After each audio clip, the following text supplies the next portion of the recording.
कहानी आखिरी मंजिल। धीमी भारी आवाज, जैसे अंधेरे में कोई धीरे धीरे बोल रहा हो।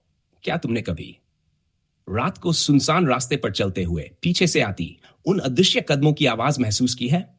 वो कदम जो कभी तेज हो जाते हैं और कभी तुम्हारी सांसों की लय से भी ज्यादा करीब। आज मैं तुम्हें ऐसी ही एक कहानी सुनाने वाला हूं, एक सफर की जिसकी मंजिल कोई इंसान नहीं बल्कि मौत खुद थी। धीरे धीरे आवाज गहरी होती है। रात के 2:13 हो चुके थे। दिल्ली से देहरादून जाने वाली बस सुनसान हाईवे पर रुक गई। चारों तरफ सिर्फ अंधेरा और जंगल। ड्राइवर ने बताया, बस का इंजन खराब हो गया है, आधा घंटा लगेगा। यात्रियों में से कुछ खिड़की से झांक रहे थे तो कुछ ऊँघने लगे थे।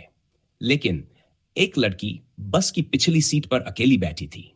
उसकी आंखें लगातार सामने देख रही थी, जैसे किसी ने उसे हिप्नोटाइज कर दिया हो। आवाज धीमी, कानों में फुसफुसाहट जैसी। अचानक वो लड़की खड़ी हुई और बिना कुछ कहे बस से बाहर उतर गई। उसके पैरों की आवाज सुनसान सड़क पर गूंज रही थी। लेकिन अजीब बात यह थी कि उसके पीछे पीछे कोई और भी चल रहा था, लेकिन वहां कोई था ही नहीं। आवाज गहरी रुककर। ड्राइवर ने खिड़की से झांक कर देखा। लड़की कहीं दिखाई नहीं दी।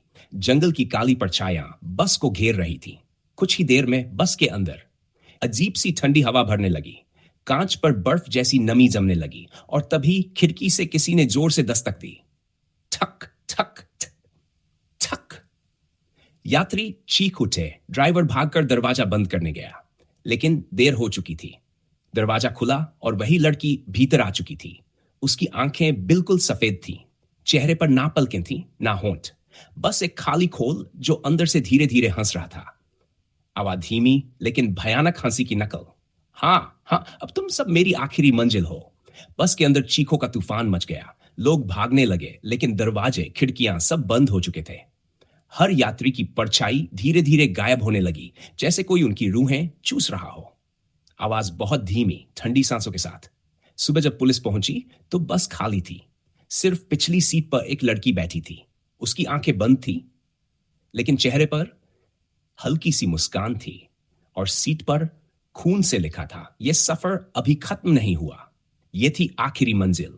अब जरा सोचो, अगर कभी रात को सुनसान हाईवे पर तुम्हारी बस रुक जाए तो तुम खिड़की से बाहर झांकने की हिम्मत करोगे या अपनी आंखें बंद कर लोगे? अगर यह कहानी आपको रोंगटे खड़े कर देने वाली लगी तो हॉरर एक्सपोजर चैनल को लाइक और सब्सक्राइब करना मत भूलिए, क्योंकि ऐसी सच्ची और डरावनी कहानियां आपको यहीं मिलेंगी, हर रोज और भी डरावनी। क्या आप चाहोगे कि मैं इस पूरी कहानी के लिए सीन